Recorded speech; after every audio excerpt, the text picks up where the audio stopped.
o las sustancias que nos permitían eh, proteger nuestras articulaciones. Y bueno, el desgaste que se da es el resultado de normalmente hábitos que hemos tomado, hábitos de alimentación, hábitos de actividad y también de ingesta inadecuada de medicamentos. ¿Qué es esto? ¿Qué es la osteoartritis? Bueno, debilita y desgasta el cartílago articular. Esto es un tejido blando y elástico que cubre nuestros huesos y evita que estos rocen uno con otro. Todas nuestras articulaciones están envueltas por un tejido blanco muy fino, con una superficie muy lisa que permite que las articulaciones siempre estén lubricadas, que no roce hueso con hueso, que tengamos movilidad, que el líquido sinovial que contiene la cápsula articular siempre esté en una cantidad adecuada. Si este roce entre huesos se llegara a dar, es cuando comienza el dolor por un mínimo desgaste que tenga el cartílago. Vamos a sentir dolor e inflamación, esos son signos característicos de la osteoartritis. Entonces, una vez teniendo estos síntomas, es momento de continuar o de acudir al médico a elaborarnos un estudio radiográfico.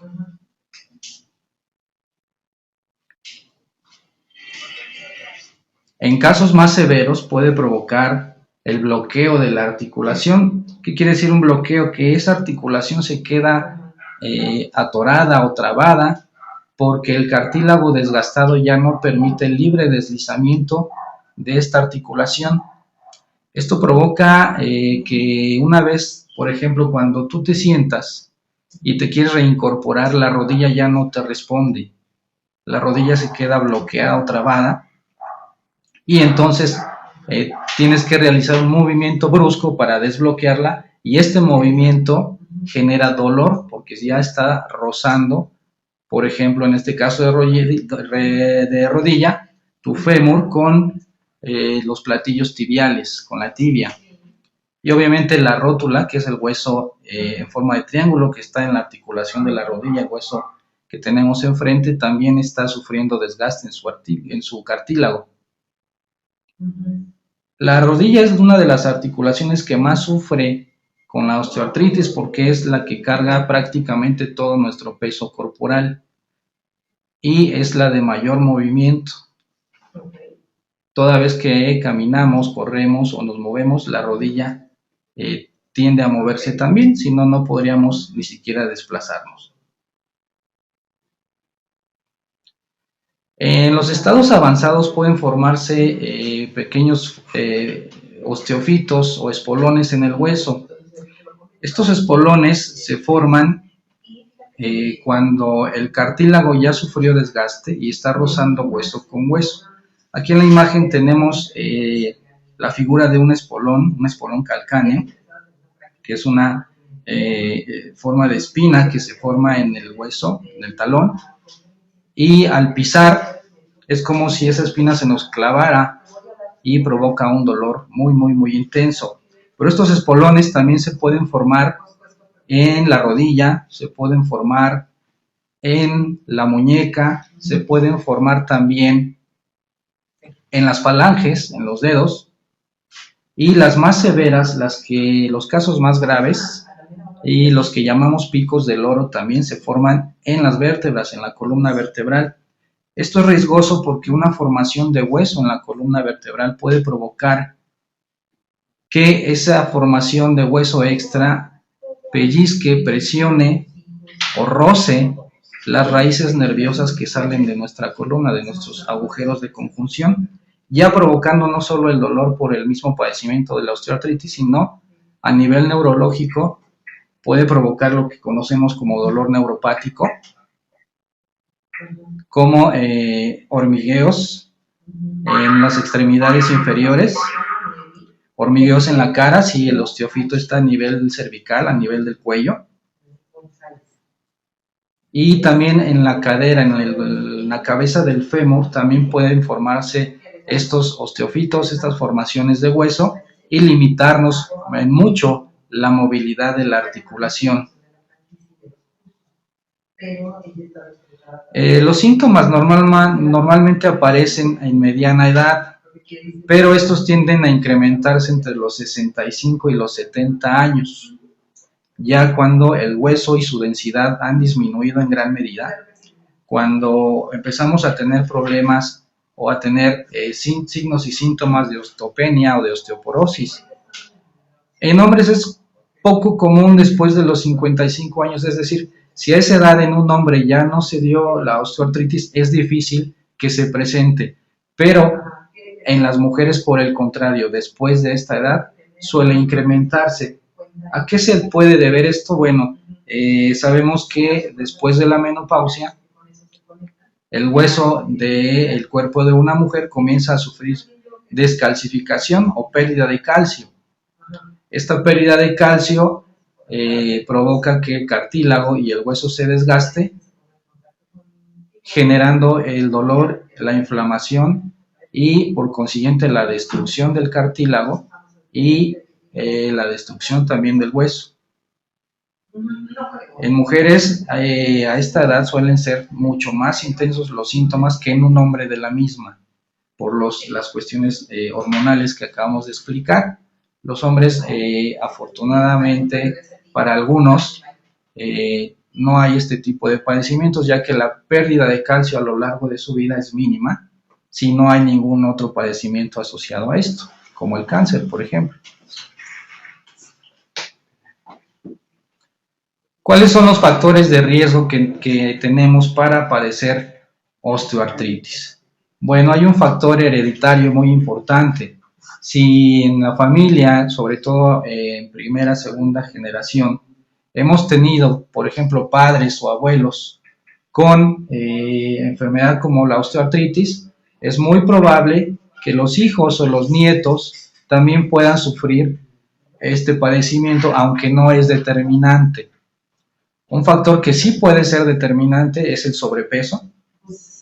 El sobrepeso, sobre todo en las rodillas y columna vertebral, ya que las rodillas son las que, como mencionaba hace un momento, son las que cargan todo nuestro peso al caminar o al correr, además de que nos hace que estemos perdiendo calcio.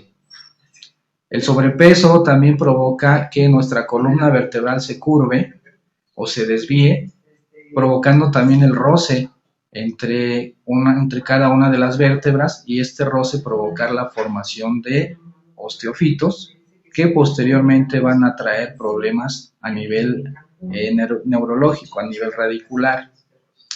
Los traumatismos articulares también, sobre todo de alto impacto, por ejemplo, alguna fractura a nivel de la articulación, que esa lesión o esa fractura haya tocado cartílago, puede haber ahí un factor de riesgo para desarrollar osteoartritis. En traumatismos es común que se forme la osteoartritis en rodilla, en tobillo, en codos y en hombros.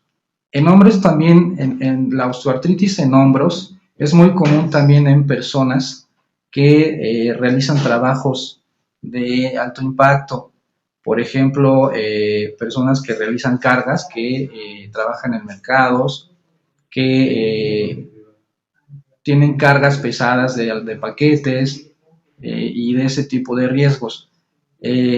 Por ejemplo, en las rodillas, personas que necesiten estar mucho tiempo en una sola posición, que estén más de 3 horas sentadas sin moverse, o que implique estar de rodillas mucho tiempo.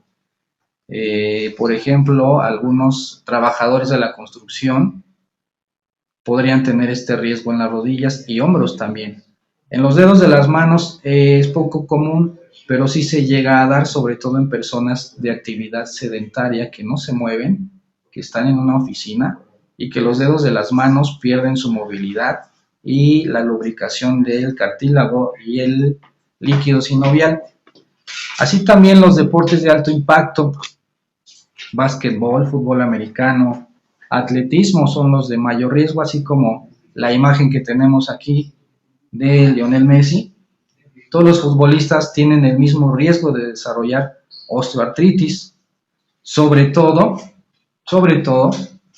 si no tenemos el uso de un calzado adecuado que absorba la fuerza del impacto en las articulaciones, sobre todo en rodillas. Si no usamos un calzado adecuado tan solo al caminar o al correr, si nos subimos a la caminadora sin un calzado adecuado, vamos a lesionar nuestras rodillas al grado de destruir el cartílago y desarrollar cierto grado de osteoartritis. También, aunque no seamos atletas de alto rendimiento ni deportistas profesionales, si no tenemos cuidado en usar un calzado adecuado, podemos tener un riesgo de desarrollar osteoartritis. No sé si hasta aquí tengamos alguna pregunta o alguna duda.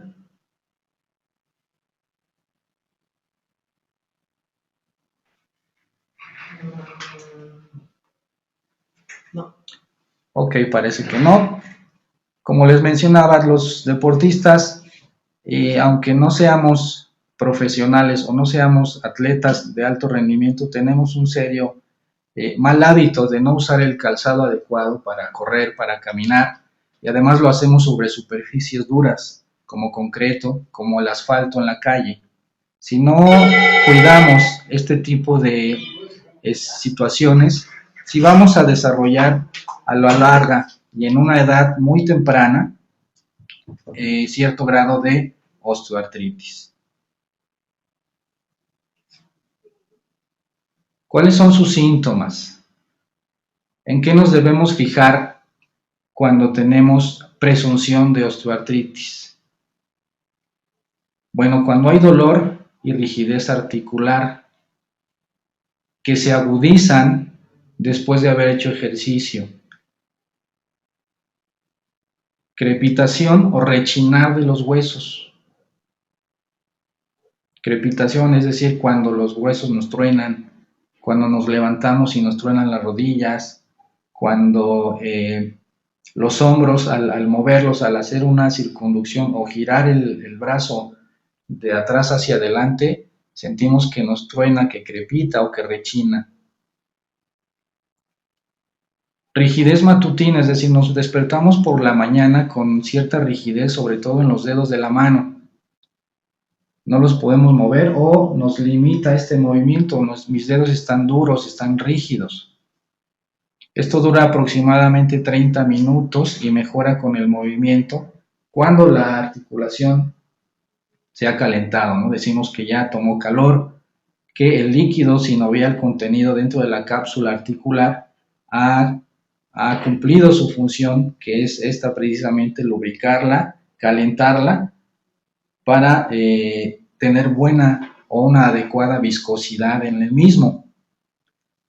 Obviamente este dolor durante el día empeora con la actividad y mejora cuando nos sentamos un ratito, cuando reposamos, cuando ya nos cansamos y sentimos ese dolor, pues lo único que nos queda es tomar ciertos minutos de reposo, descansar y posteriormente, si se puede, volver a tomar la actividad.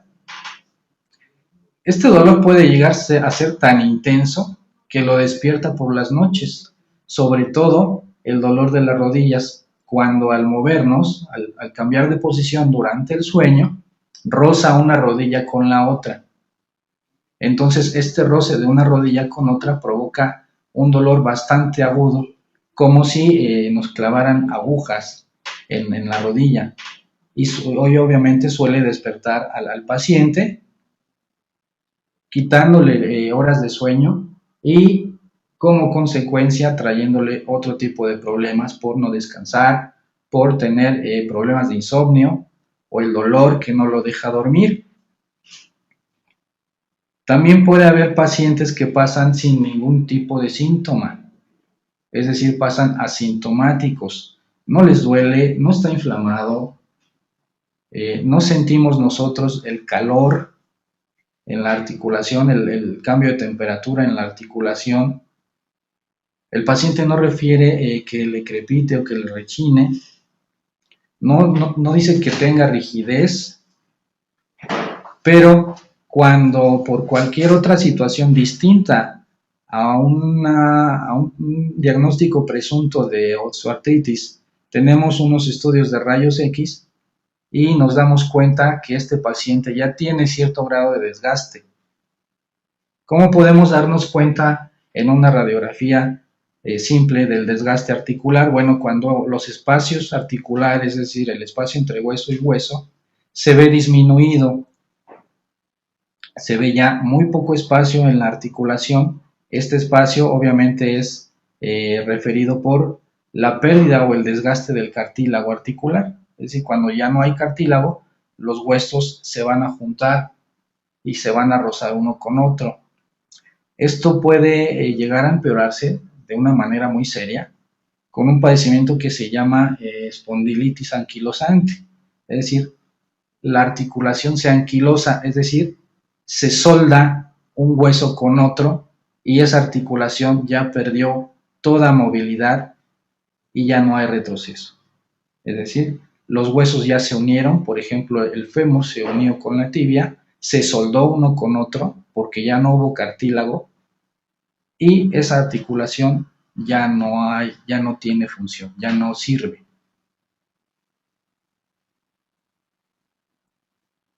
¿Cuáles son las pruebas clínicas o los exámenes que podemos hacer en el consultorio para saber si un paciente tiene o no, o es presunto paciente de osteoartritis? Pueden mostrar limitación del movimiento, crepitación, dolor que se incrementa la palpación. Es decir, yo toco la articulación, toco esa rodilla inflamada y el paciente me refiere dolor agudo. Pero el signo más evidente es la inflamación, una articulación hinchada, inflamada, enrojecida, y el aumento de la temperatura de la articulación afectada. ¿Por qué se da este aumento en la temperatura? Bueno, por la misma inflamación.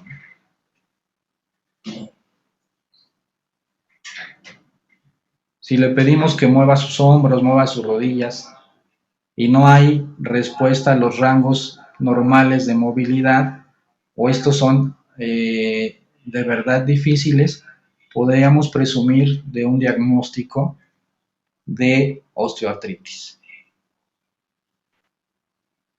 La osteoartritis no necesariamente se da en ambas articulaciones al mismo tiempo, puede darse solo en una, a diferencia de la artritis reumatoide que sí se da en ambas articulaciones al mismo tiempo. Es decir, puedo yo tener osteoartritis en una rodilla y en la otra tenerla completamente sana. Lo que la artritis reumatoide es al contrario, las dos rodillas tendrían que estar afectadas para poder tener un presunto diagnóstico de artritis reumatoide.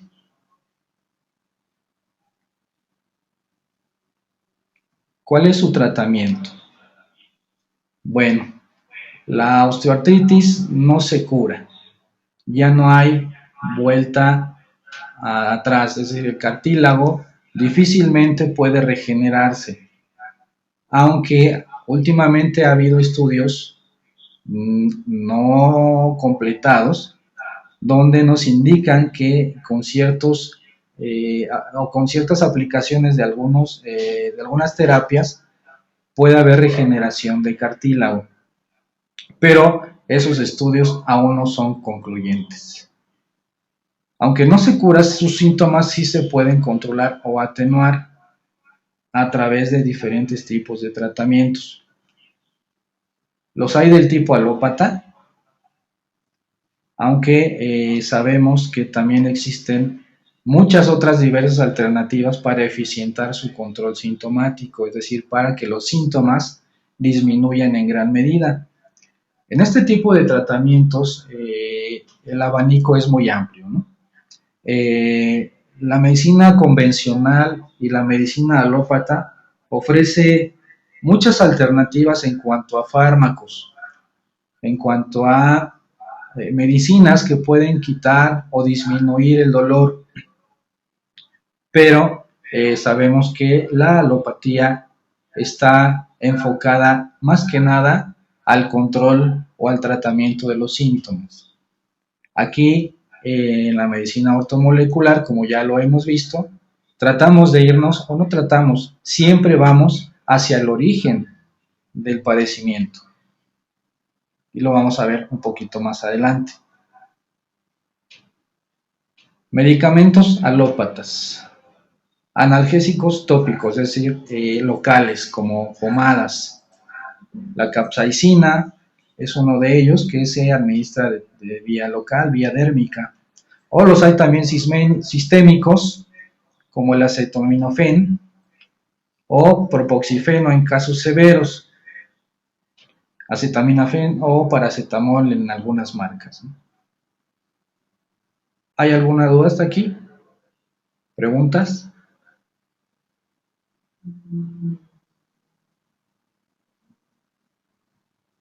No, ninguna. Ok.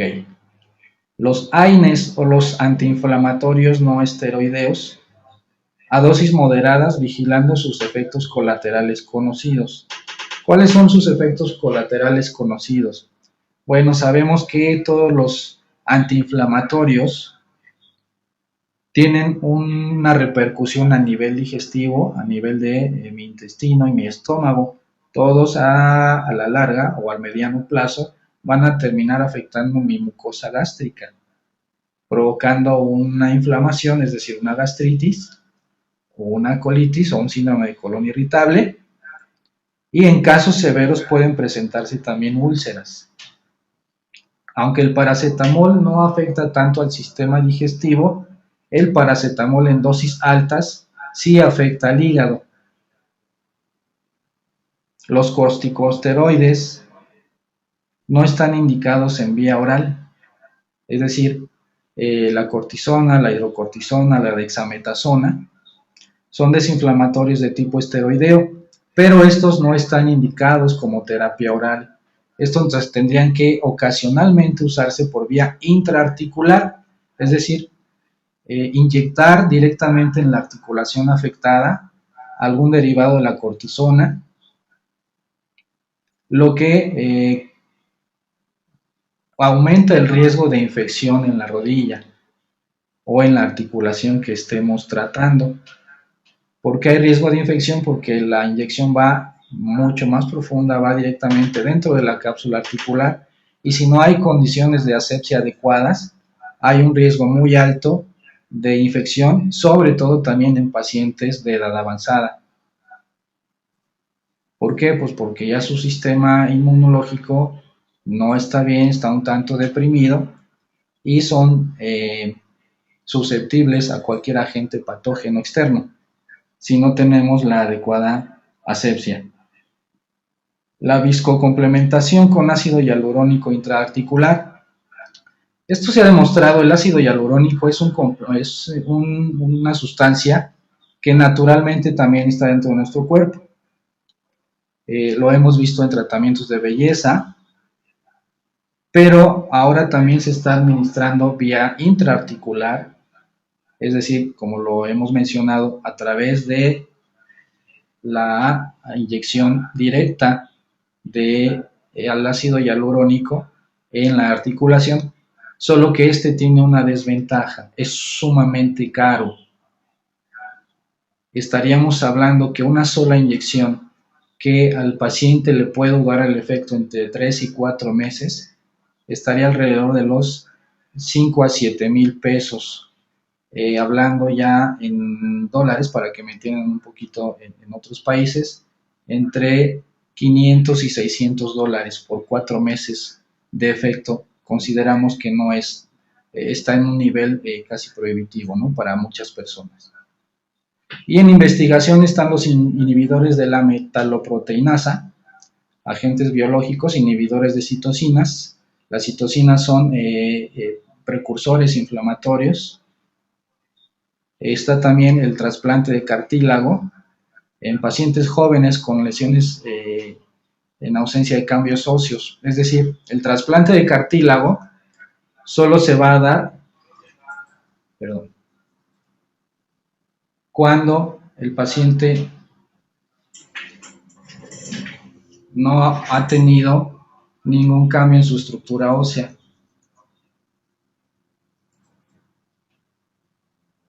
Permítanme un segundo.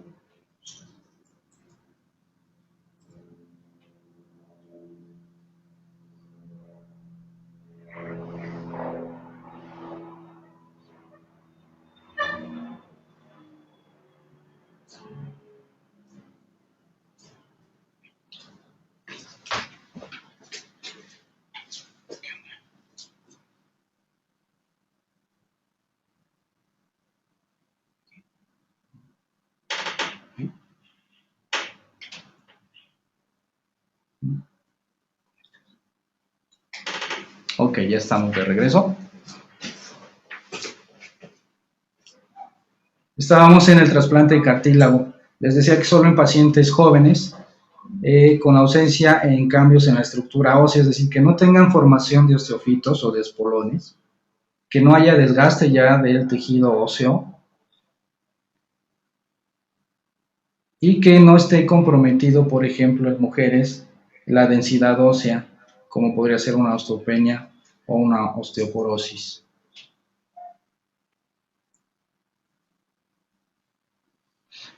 Cambios de hábito. Aquí sí es bien importante señalarle al paciente que una vez teniendo un diagnóstico de osteoartritis, habrá que hacer cambios en sus hábitos de vida, en su estilo de vida en general. Porque hay que hacer cambios en la dieta, hay que hacer cambios en la actividad, hay que hacer cambios físicos de distribución de muebles en casa tal vez, y esto a muchos pacientes no les gusta o son renuentes o tienen cierta resistencia a estos cambios, pero debemos ser muy enfáticos y muy firmes en decirles que este estilo de vida, además de evitar que se siga desgastando a una velocidad más rápida, lo va a hacer sentirse mejor, además de definitivamente cambiar la dieta.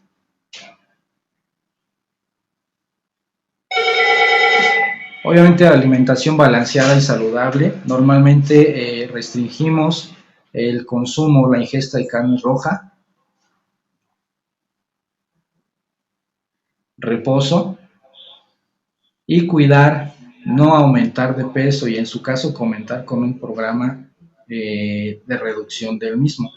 Si ya hay sobrepeso, hay que empezar con el programa de desintoxicación y comenzar con un programa de plan de alimentación para que el peso no esté presionando nuestras articulaciones, no la siga desgastando y la enfermedad avance a una velocidad todavía más rápida. Y si no hay sobrepeso, obviamente también cuidar la alimentación para que éste no aumente. Normalmente los pacientes con diagnóstico de osteoartritis tienden un poquito a la depresión o a la ansiedad y sabemos que la ansiedad muchas veces, la mayoría de los casos, algunos pacientes la reducen o la mitigan comiendo y eso va a traer como consecuencia el aumento de peso. Además, ya no podemos someter a las articulaciones a trabajos de gran impacto. Ya no podemos, por ejemplo, el trabajador de la construcción, pues va a tener que modificar su trabajo y a lo mejor ya no andar siempre de rodillas y buscar tal vez otra actividad dentro de su campo que no lesione más sus articulaciones. Obviamente ya no van a poder correr, ya no van a poder andar en bicicleta. Y cuando el dolor se torna agudo, sobre todo en rodillas y caderas, mantener el mismo ritmo o el mismo estilo de vida podría ya tornarse muy difícil porque ya no hay movimiento, ya la limitación articular es tan avanzada que mantener ese ritmo de vida ya no me va a ser posible. Es decir, Ya no voy a poder salir a caminar 15 minutos, 20 minutos todos los días porque el dolor va a ser muy, muy intenso. Ya no voy a poder bailar o salir a bailar los fines de semana porque el dolor en rodillas es tan intenso que ya en lugar de disfrutarlo significa para mí un sufrimiento. El ejercicio de bajo impacto y la actividad física pueden ayudar a mantener sanas las articulaciones. Uno de los mejores deportes o actividades que ayudan no solo a mitigar los síntomas de la osteoartritis, sino también a ayudar a que no avancen, a que la enfermedad se frene por lo menos un poco, es la natación. La natación porque no hay prácticamente nada de impacto sobre las articulaciones. Al estar nosotros sumergidos en agua, obviamente el peso no es el mismo, la gravedad ayuda, la densidad del agua nos ayuda y nuestras articulaciones no sufren, además de que nos va a ayudar a adquirir tono muscular y ese tono muscular va a dar mayor estabilidad a nuestras rodillas o a nuestras caderas y volverlas un poco más fuertes. La terapia física. La terapia física puede ayudar a mejorar el tono muscular y además también a hacernos más agudos en nuestro sentido del equilibrio. Sabemos que si perdemos el equilibrio, caemos, esa articulación dañada por la osteoartritis ahora puede resultar en una fractura que nos incapacite permanente o temporalmente. Existen varias técnicas para el tratamiento. Solo por favor hay que asegurarse de que aquel terapeuta o aquella clínica de rehabilitación a donde vamos a acudir tenga conocimiento especializado en el campo de la osteoartritis o de la artritis reumatoide. Hay muy buenos terapeutas, por ejemplo en México hay auge en esta profesión de la terapia física y la rehabilitación. En otros países creo que está pasando lo mismo, pero sí que contengan el equipo adecuado para el tratamiento de la osteoartritis. Por ejemplo, no nos pueden poner en la caminadora, no nos pueden subir a la bicicleta. Más que nada, esto se va a basar en una terapia acuática, en una hidroterapia. Y bueno, si la terapia física no da resultados cuando han pasado de 4 a 6 semanas, bueno, pues sería el momento de elegir otro tipo de tratamiento porque es probable que la terapia física ya no funcione por el grado de avance que tenga en ese momento la osteoartritis. Si la terapia ya al cabo de algunas semanas no hay cambios en mis síntomas, sigue la inflamación, continúa el dolor y la limitación del movimiento, pues es momento ya de buscar otra opción. La masoterapia, el masaje, es un muy buen auxiliar en el tratamiento de esta enfermedad. El masaje procura la desinflamación, nos mitiga el dolor y proporciona un muy buen descanso a todas nuestras articulaciones y músculos. Al aumentar con el masaje, a través del masaje aumentamos el riego sanguíneo. Ese aumento de la circulación, ese estímulo de la circulación va a desinflamar toda la articulación, va a desinflamar los músculos que hay alrededor de la misma. Obviamente, si cede la inflamación, cede el dolor en el mismo grado. También hay que tener cuidado que el terapeuta o el masajista tenga conocimiento pleno de la enfermedad que tenemos, porque aquí sí con la masoterapia o con el masaje, si no tengo una técnica adecuada, lejos de ayudar, puedo lesionar más esa articulación, puedo provocar más dolor, más inflamación. ¿Cuál es el masaje más adecuado para este tipo de padecimiento? Pues el masaje de drenaje linfático. Es un excelente auxiliar en este tipo de terapias. ¿No hay preguntas o dudas? Sí.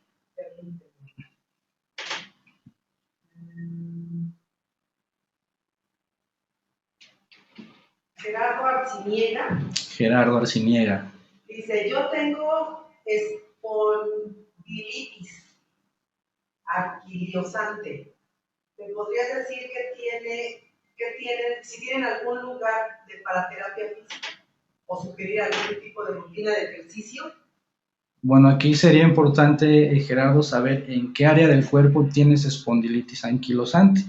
Si es en columna vertebral, la natación es un excelente ejercicio que no lleva impacto y te va a aliviar mucho, mucho el dolor. En cualquier gimnasio, en cualquier alberca puedes acercarte y si hay un instructor de natación capacitado para la terapia física, con ellos te puedes acercar. Si por el contrario es en otro tipo de articulación, igualmente la natación es un excelente auxiliar en cuestión de terapia física, además del masaje, ¿no? El drenaje linfático es el más recomendado. Ok, tenemos también a Rosa Beatriz Márquez. Dice, hace 4 años usaba bastón a causa de osteoartritis. Cuando me dieron la opción de operarme las 2 rodillas, opté por aprender varias técnicas de terapia alternativa o complementarias. Y al poco tiempo de autoaplicarme estas terapias, puedo caminar 4 kilómetros a paso bien ágil y ando en bicicleta sin ningún problema. Los dolores ya no existen.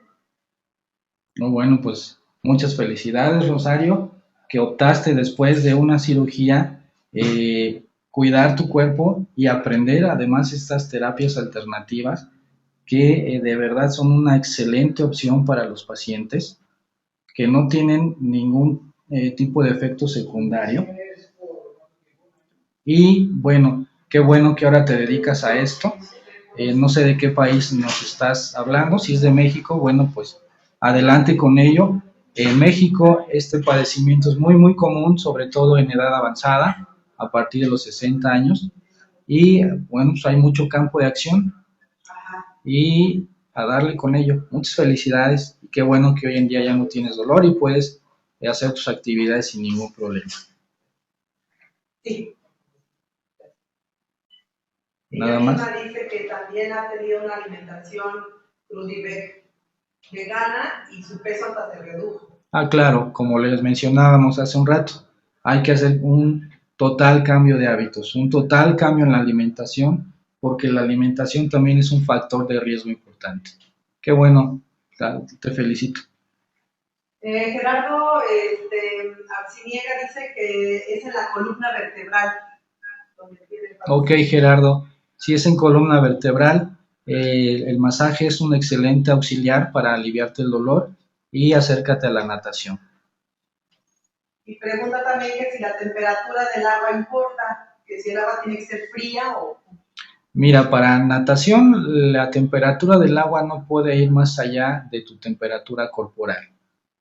Es decir, para obtener un efecto un buen efecto o el efecto deseado, la temperatura del agua no debería pasar de los 26 grados 27. Ya como terapia antiinflamatoria y analgésica, la hidroterapia, pero no a través de la natación, sino a través de otro tipo de técnicas, la terapia de contraste te podría ayudar muy, muy, muy bien al control del dolor. Ok, dice que gracias. Paz Victoria nos dice que tiene un paciente con problemas al omóplato por un traumatismo muy antiguo.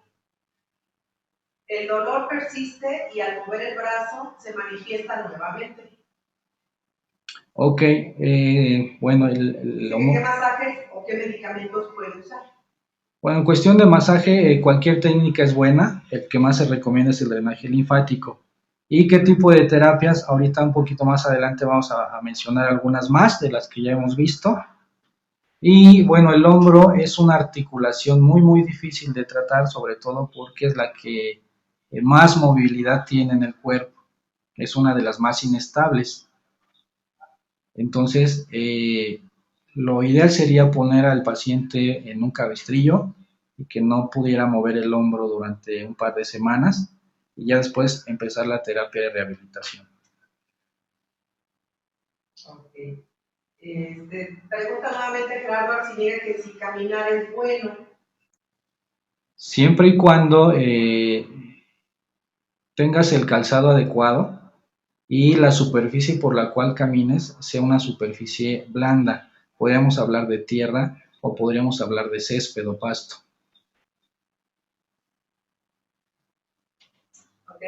Rosa Beatriz Márquez, que te había comentado que lo de su problema, dice que no la operaron porque ella no lo permitió. Ella vive en Uruguay. Ok, qué bueno que no lo permitiste desde Uruguay. Pues bueno, qué mejor ejemplo que la compañera para darnos cuenta que nunca va a ser la última opción la cirugía.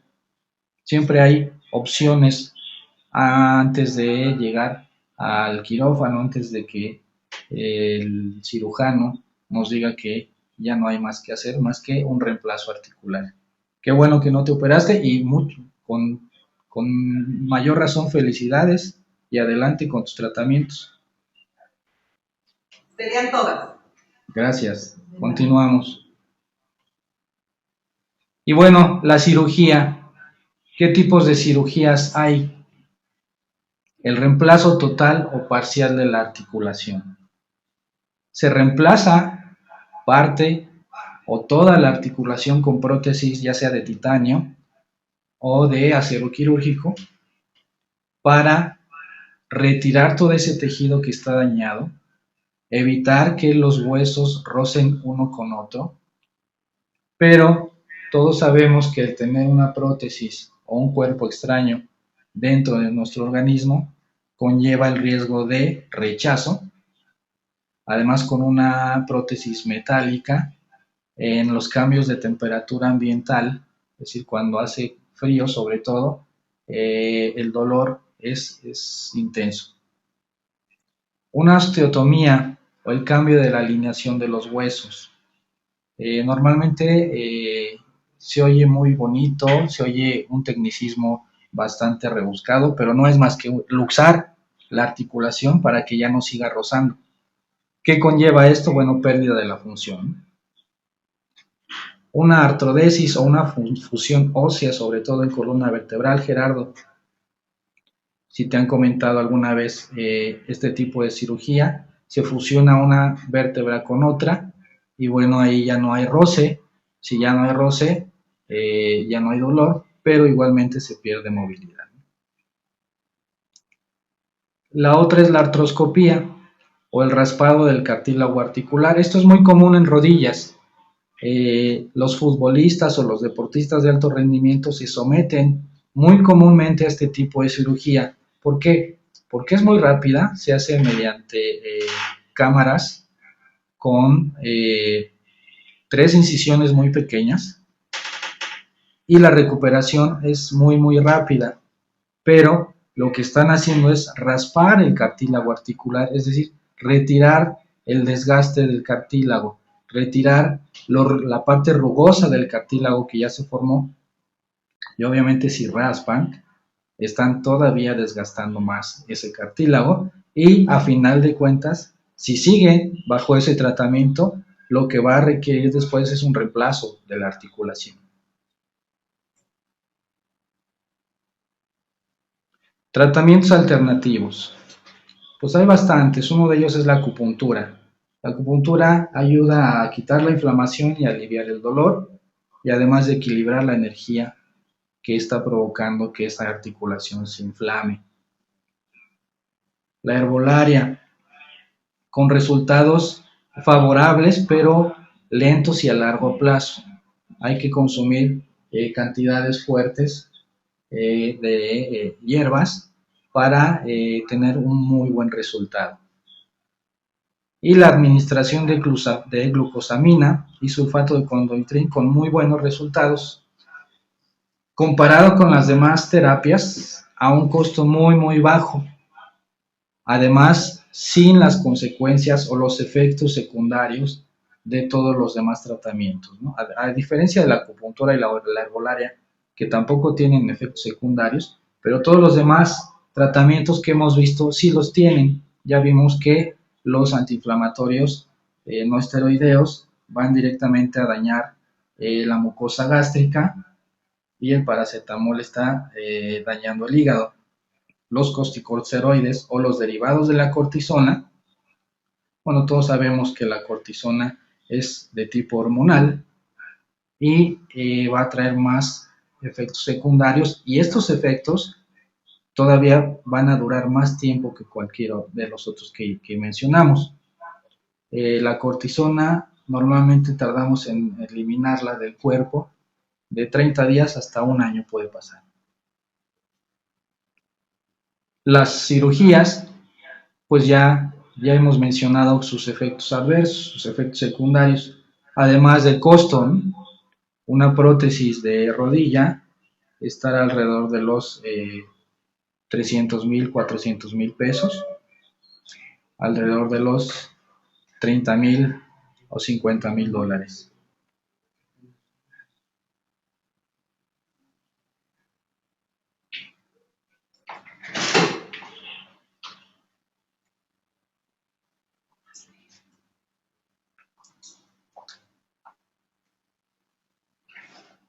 ¿Y qué es la glucosamina?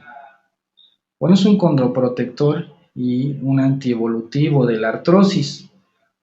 Ha sido clasificada por la Liga Internacional contra el Reumatismo como droga de acción lenta para la osteoartrosis, pero además de su acción terapéutica, también ha sido clasificada como modificadora de la enfermedad, es decir, es un antievolutivo de la enfermedad, la detiene, evita que evolucione, la hace lenta.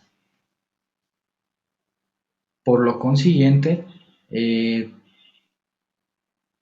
tenemos menos avance, los síntomas se van atenuando poco a poco y no hay mayor consecuencia para el paciente. El sulfato de condroitín es uno de los principales componentes del cartílago y tiene una gran capacidad para fijar el agua y asegura las funciones y mecanismos elásticos del cartílago. Estas dos sustancias se encuentran de manera natural en nuestro cuerpo, solo que el cuerpo no tiene la capacidad de formarlos como algunos otros nutrientes. Estos nutrientes no se generan dentro del cuerpo, no los produce el cuerpo, entonces tenemos que tomarlos de una forma externa. Y al igual que la glucosamina, el sulfato de condroitín está clasificado como droga de acción lenta y la administración produce recuperación del equilibrio acuoso del cartílago con alivio de la sintomatología, y esto ayuda a modificar el curso de la enfermedad también. Es decir, el sulfato de condroitín lo que ayuda es que al cartílago retenga más agua, es decir, lo sobrehidrata. Esta sobrehidratación del cartílago aumenta su volumen. Si el cartílago aumenta de volumen, este mismo evita que el hueso siga rozando uno con otro, además de aumentar la cantidad de líquido sinovial dentro de la cápsula articular, lo que conlleva también a que haya más espacio intraarticular, es decir, ya hay más espacio entre hueso y hueso, ya no se rozan.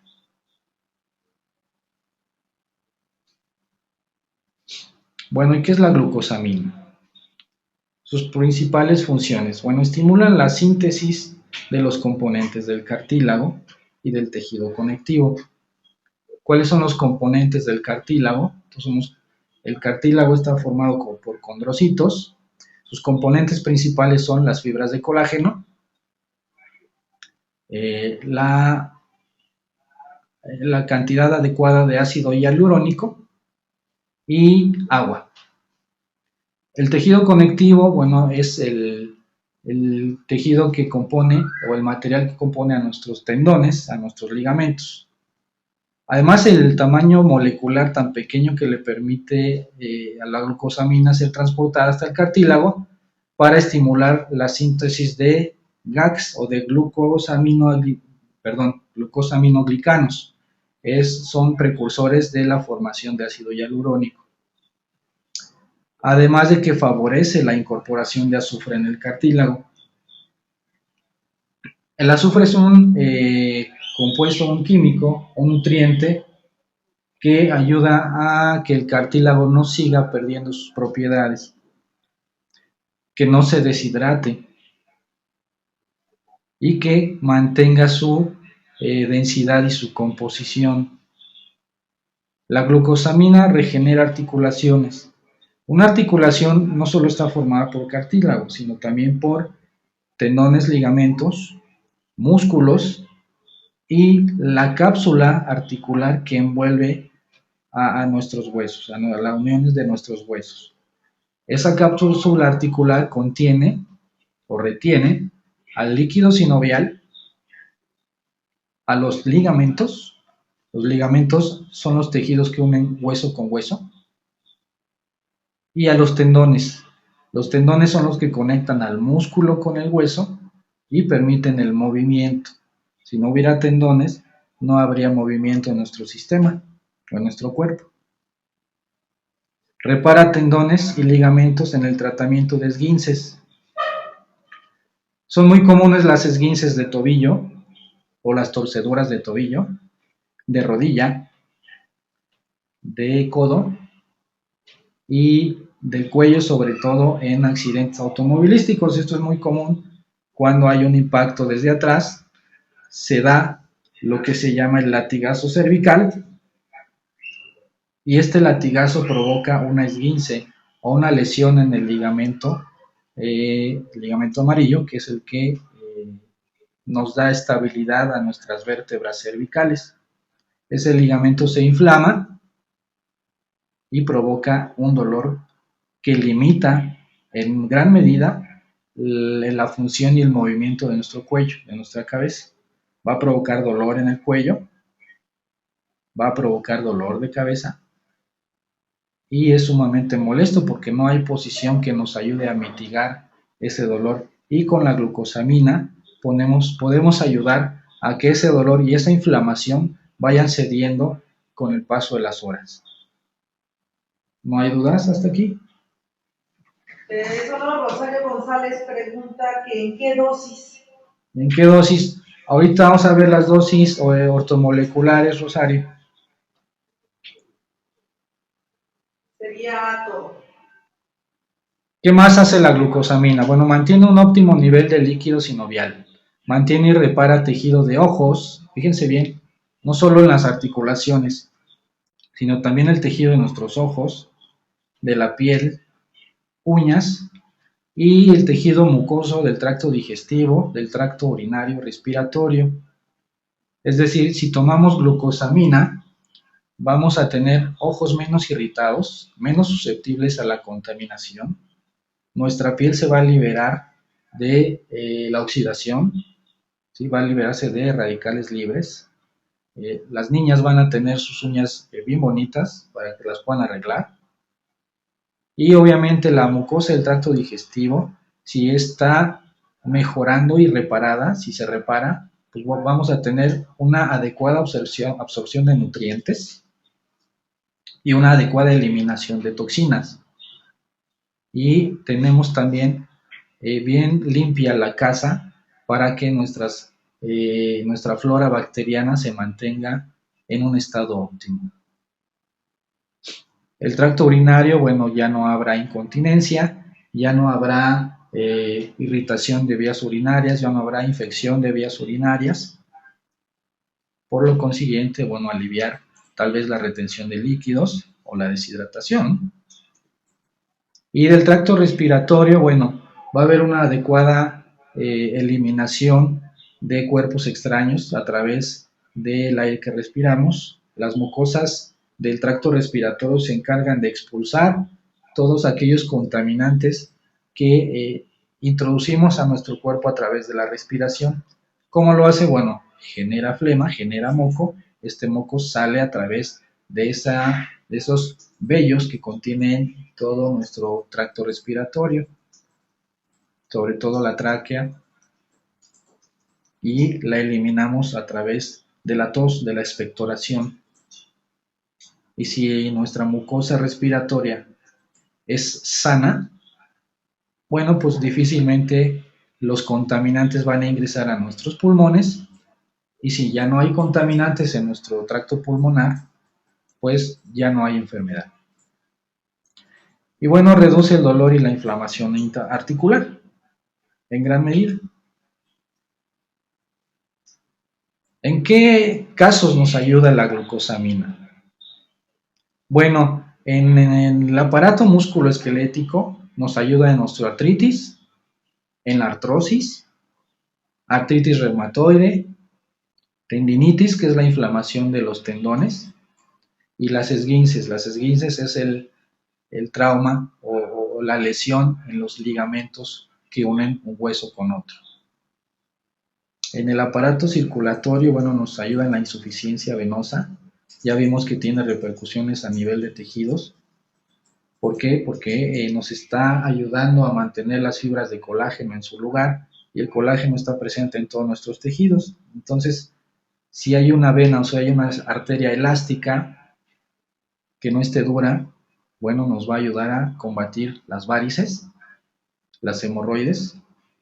En fumadores hay el síndrome de fumador, que provoca que los dedos de pies y manos se tornen azules por la falta de irrigación sanguínea. Bueno, en este caso la glucosamina puede ayudar a mitigar o a desaparecer ese tipo de padecimientos. Y en el sistema digestivo, bueno, la enfermedad de Crohn, ya sabemos que la enfermedad de Crohn es la que evita o limita la absorción de nutrientes a nivel de intestino delgado. Rosario, por ahí la dosis preguntabas, la dosis ortomolecular es de 1500 a 3000 miligramos por día. Lo podemos dividir en 3 dosis durante o antes de los alimentos. Dice que gracias. De nada, Rosario. El sulfato de condroitín. Bueno, esta sustancia se presenta de manera natural en todo nuestro cuerpo. Es constituyente principal del cartílago, es decir, es de los principales presentas que hay en el tracto, en nuestro cartílago. Y además del cartílago, en el tejido conectivo que forman las articulaciones. No es un nutriente esencial, y el cartílago animal es su única fuente dietética, es decir, tenemos que tomarlo del exterior.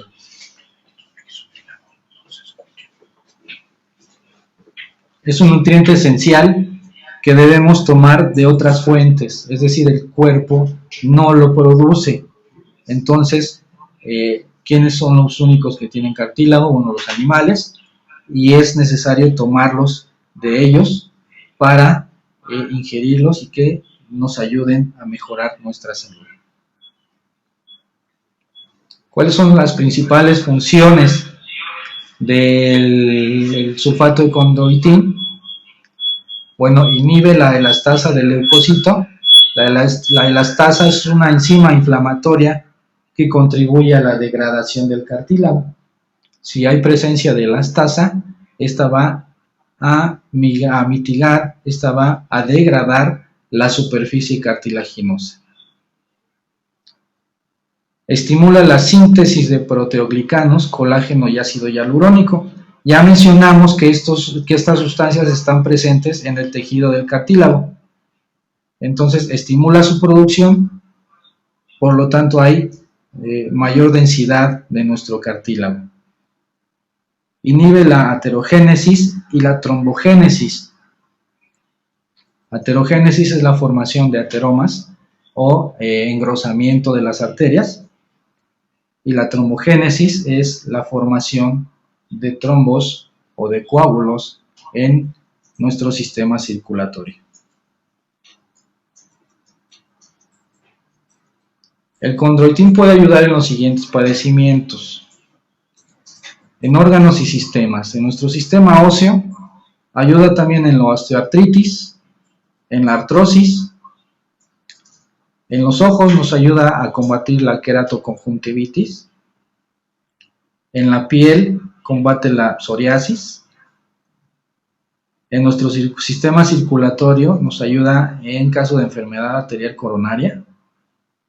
Y en nuestro sistema urogenital en la cistitis intersticial. ¿Cuál es la dosis ortomolecular? De 600 a 1800 miligramos por día.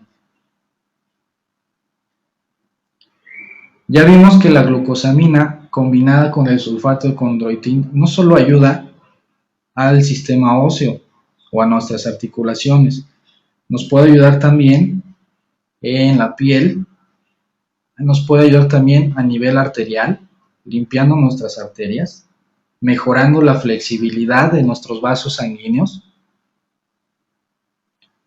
Ya vimos que la glucosamina también nos puede ayudar a eliminar varices, nos puede ayudar a mitigar los síntomas de hemorroides. Al mejorar la circulación, ya no hay dilatación de las venas hemorroidales y obviamente los síntomas tan molestos como dolor, como comezón, como ardor, se van a desaparecer. Sobre todo aquí hemos visto que la glucosamina y el sulfato de condroitín, su principal ayuda nos la va a otorgar en nuestro sistema musculoesquelético, en el tratamiento de, como vimos hoy, la osteoartritis, la artritis reumatoide, la espondilitis anquilosante, que mencionaban por ahí, también es un excelente auxiliar. Y en caso de traumatismo o accidentes, también podemos recomendar el sulfato de condroitín combinado con glucosamina. No sé si hay preguntas hasta este momento.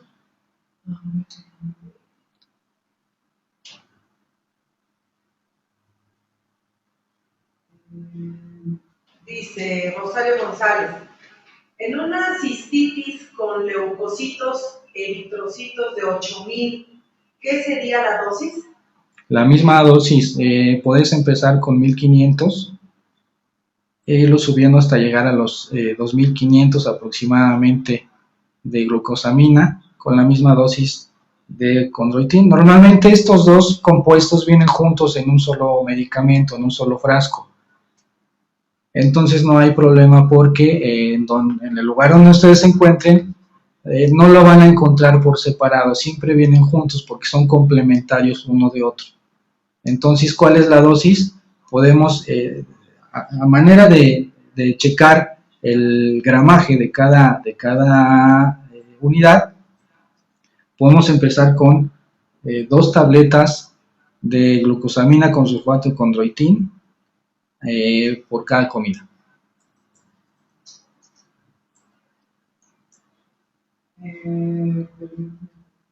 Hay algunos polvos también que venden por ahí. Es exactamente lo mismo. Es un sobre que se disuelve en agua. Ese sobre se puede tomar un sobre al día.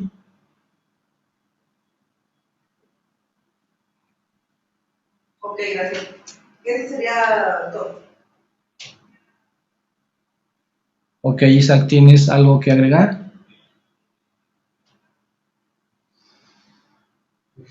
¿Nos podrías comentar otros casos prácticos? Nos queda bastante tiempo todavía. Ok, en casos prácticos.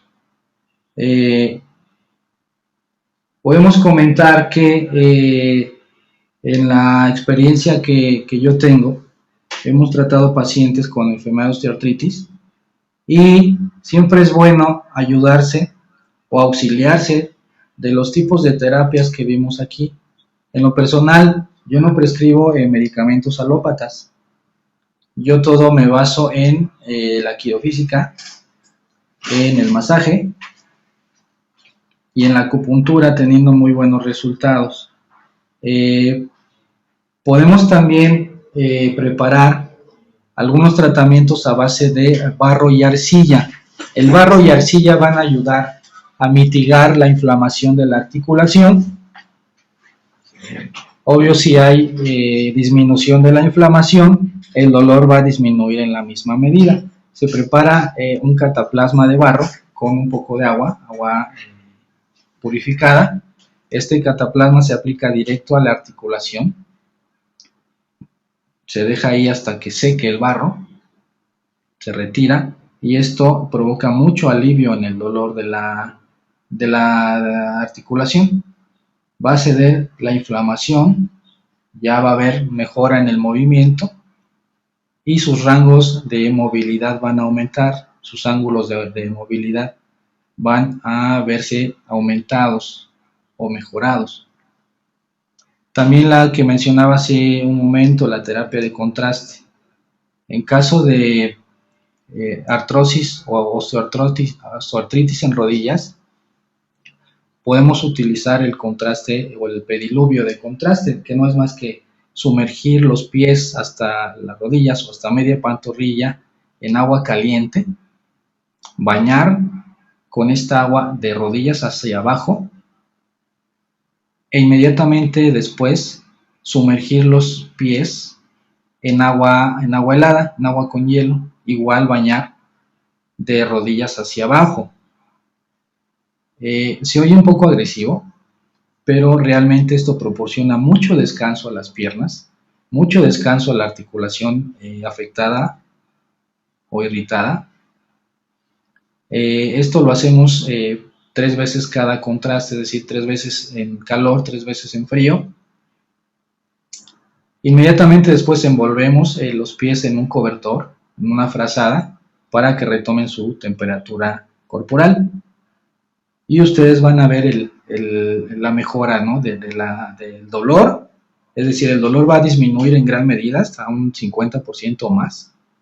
La inflamación va a ceder casi en su totalidad. Y la movilidad que va a recuperar el paciente también es extraordinaria, ¿no? Es asombrosa. Pregunta Rosario González. Sí.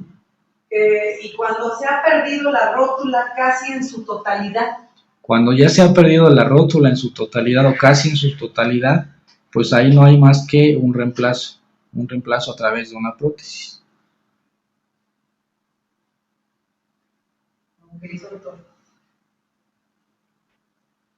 La terapia también en la tina de hidromasaje puede ser una muy buena auxiliar, pero les recomiendo acérquense al sulfato de condroitín con glucosamina y ustedes mismos verán el resultado. Hay muchas marcas en el mercado, sobre todo los que nos escuchan de otros países. Hay muchas marcas, algunas son muy buenas, algunas otras hasta de dudosa calidad, pero podemos hacer un estudio de mercado y ver cuál es la que más nos conviene recomendar a nuestros pacientes. ¿No hay más preguntas, sí? Si quieren levantar su manita para escucharlos en audio, y si me esperan 2 minutos, que vamos a poner una encuesta en la pantalla, por favor.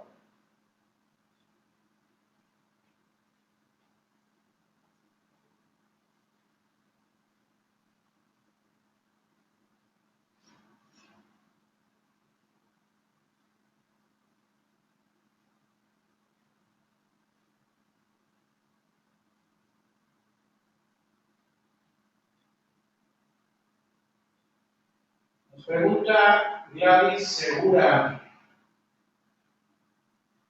A los pacientes con diabetes se les indica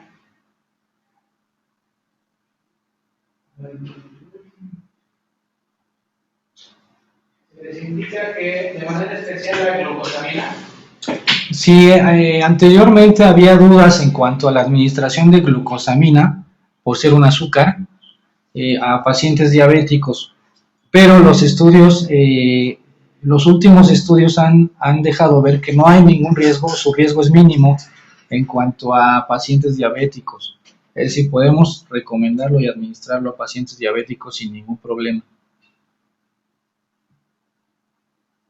Gracias. Nos comenta Rosario González, pero ¿qué pasa si no quieren cirugía? Si no quieren cirugía, bueno, hay que evaluar ya radiográficamente qué tan afectada está esa articulación, qué tan desgastada está su rótula, para realmente recomendar o no someterse a una cirugía.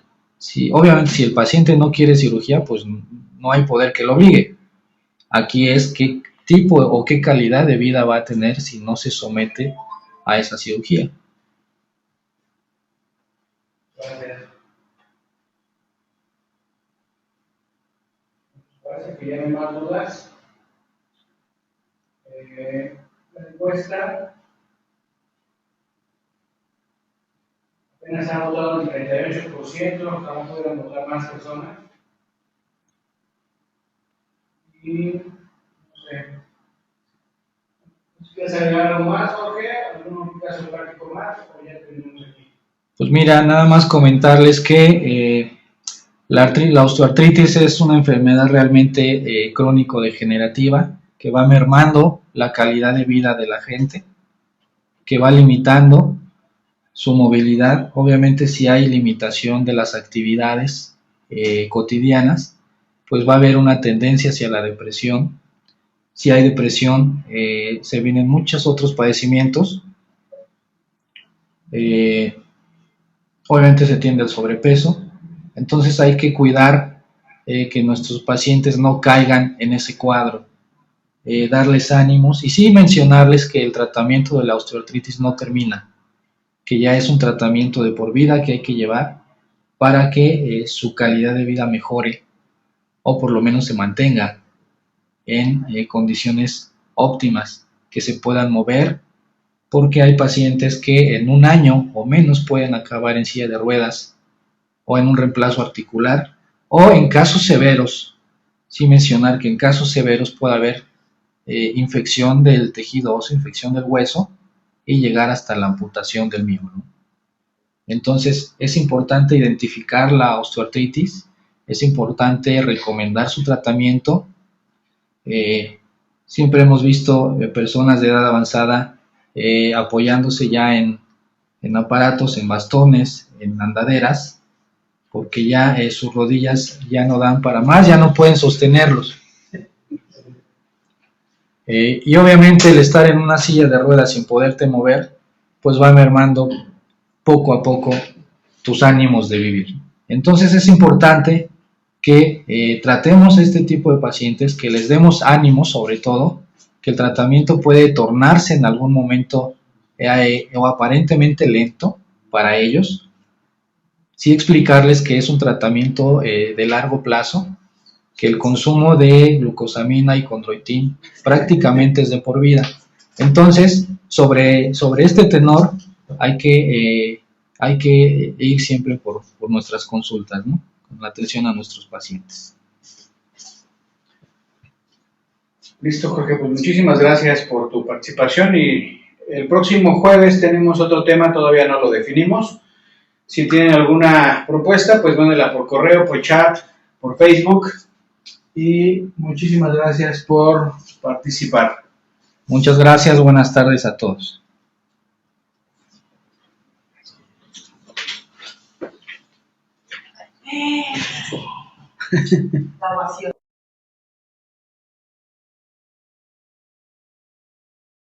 Edad, pero estos tienden a incrementarse entre los 65 y los 70 años, ya cuando el hueso y su densidad han disminuido en gran medida, cuando empezamos a tener problemas o a tener signos y síntomas de osteopenia o de osteoporosis.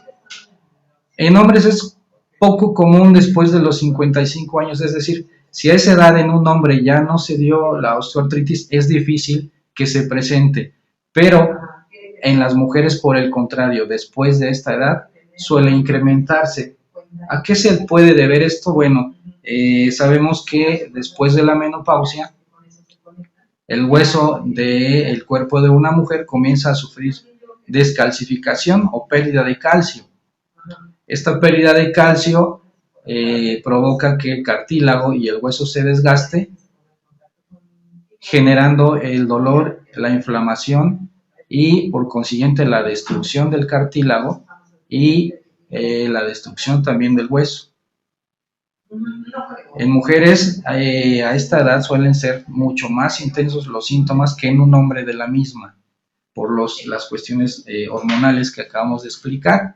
Los hombres, afortunadamente, para algunos, no hay este tipo de padecimientos, ya que la pérdida de calcio a lo largo de su vida es mínima, si no hay ningún otro padecimiento asociado a esto, como el cáncer, por ejemplo.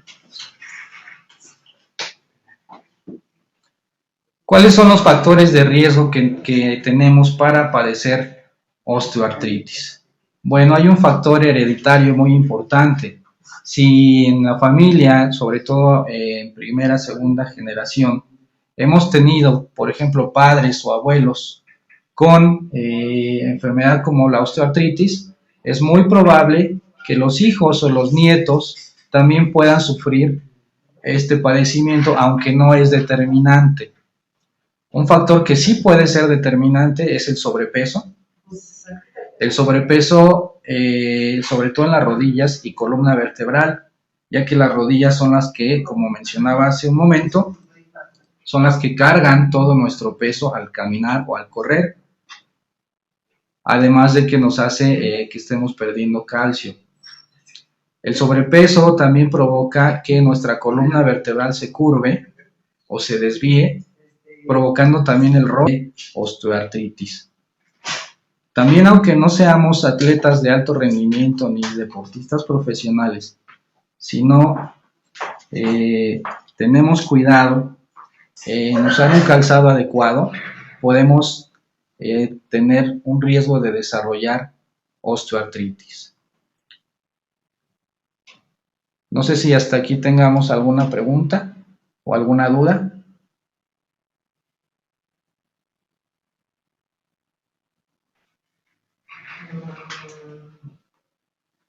No. Ok, parece que no. Como les mencionaba, los deportistas, aunque no seamos profesionales o no seamos atletas de alto rendimiento, tenemos un serio mal hábito de no usar el calzado adecuado para correr, para caminar, y además lo hacemos sobre superficies duras, como concreto, como el asfalto en la calle.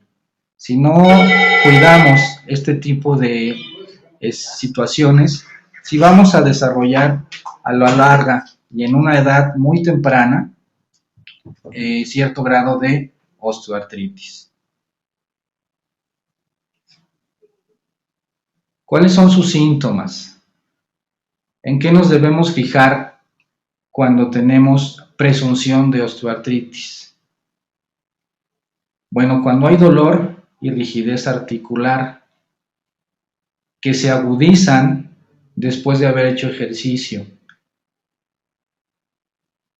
crepitación o rechinar de los huesos. Crepitación, es decir, cuando los huesos nos truenan, cuando nos levantamos y nos truenan las rodillas, cuando los hombros al moverlos, al hacer una circunducción o girar el brazo de atrás hacia adelante, sentimos que nos truena, que crepita o que rechina. Rigidez matutina, es decir, nos despertamos por la mañana con cierta rigidez, sobre todo en los dedos de la mano. No los podemos mover o nos limita este movimiento, mis dedos están duros, están rígidos. Esto dura aproximadamente 30 minutos y mejora con el movimiento cuando la articulación se ha calentado, ¿no? Decimos que ya tomó calor, que el líquido sinovial contenido dentro de la cápsula articular ha cumplido su función, que es el hueso en forma de triángulo que está en la articulación de la rodilla, el hueso que tenemos enfrente, también está sufriendo desgaste en su cartílago. La rodilla es una de las articulaciones que más sufre con la osteoartritis porque es la que carga prácticamente todo nuestro peso corporal y es la de mayor movimiento. Toda vez que caminamos, corremos o nos movemos, la rodilla tiende a moverse también, si no, no podríamos ni siquiera desplazarnos. En los estados avanzados pueden formarse pequeños osteofitos o espolones en el hueso. Estos espolones se forman cuando el cartílago ya sufrió desgaste y está rozando hueso con hueso. Aquí en la imagen tenemos la figura de un espolón calcáneo, que es una forma de espina que se forma en el hueso, en el talón, y al pisar es como si esa espina se nos clavara y provoca un dolor muy intenso. Pero estos espolones también se pueden formar en la rodilla, se pueden formar en la muñeca, se pueden formar también en las falanges, en los dedos, y las más severas, los casos más graves y los que llamamos picos de loro también se forman en las vértebras, en la columna vertebral. Esto es riesgoso porque una formación de hueso en la columna vertebral puede provocar que esa formación de hueso extra pellizque, presione o roce las raíces nerviosas que salen de nuestra columna, de nuestros agujeros de conjunción, ya provocando no solo el dolor por el mismo padecimiento de la osteoartritis, sino a nivel neurológico puede provocar lo que conocemos como dolor neuropático, como hormigueos en las extremidades inferiores, hormigueos en la cara si el osteofito está a nivel cervical, a nivel del cuello, y también en la cadera, en la cabeza del fémur también pueden formarse estos osteofitos, estas formaciones de hueso, y limitarnos en mucho la movilidad de la articulación. Los síntomas normalmente aparecen en mediana roce entre cada una de las vértebras, y este roce provocar la formación de osteofitos que posteriormente van a traer problemas a nivel neurológico, a nivel radicular.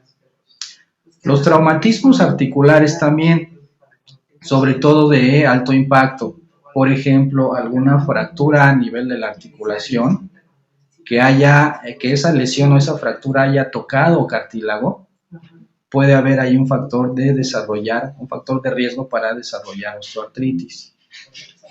En traumatismos es común que se forme la osteoartritis en rodilla, en tobillo, en codos y en hombros.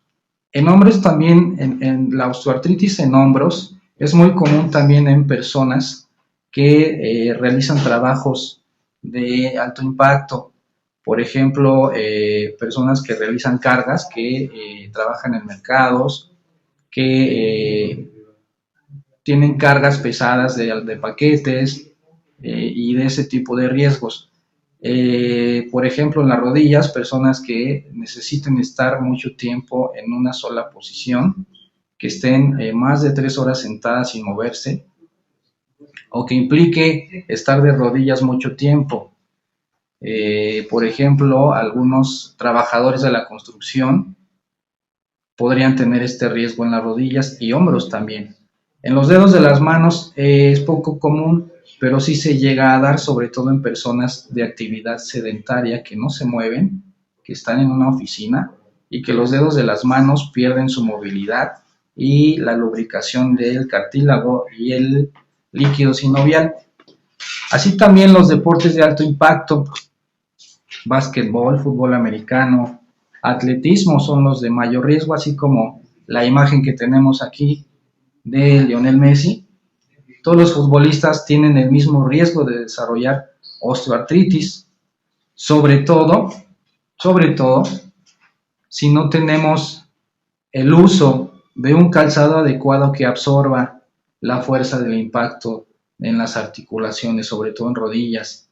Si no usamos un calzado adecuado tan solo al caminar o al correr, si nos subimos a la caminadora sin un calzado adecuado, vamos a lesionar nuestras rodillas al grado de destruir el cartílago y desarrollar cierto grado de estas las sustancias que nos permitían proteger nuestras articulaciones, Y bueno, el desgaste que se da es el resultado de normalmente hábitos que hemos tomado, hábitos de alimentación, hábitos de actividad y también de ingesta inadecuada de medicamentos. ¿Qué es esto? ¿Qué es la osteoartritis? Bueno, debilita y desgasta el cartílago articular. Esto es un tejido blando y elástico que cubre nuestros huesos y evita que estos rocen uno con otro. Todas nuestras articulaciones están envueltas por un tejido blanco muy fino,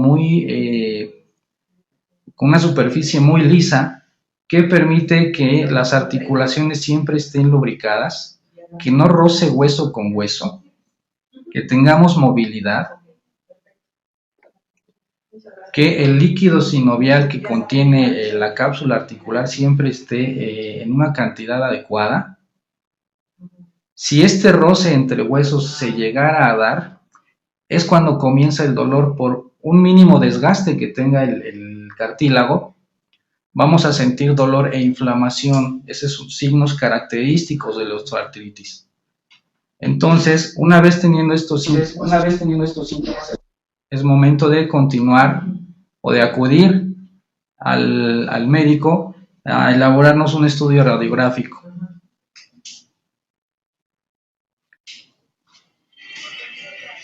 En casos más severos puede provocar el bloqueo de la articulación. ¿Qué quiere decir un bloqueo? Que esa articulación se queda atorada o trabada porque el cartílago desgastado ya no permite el libre deslizamiento de esta articulación.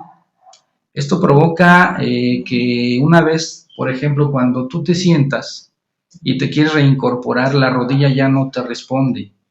La rodilla se queda bloqueada o trabada y entonces tienes que realizar un movimiento brusco para desbloquearla y este movimiento genera dolor porque ya está rozando, por ejemplo, en este caso de rodilla, tu fémur con los platillos tibiales, con la tibia. Y obviamente la rótula, que es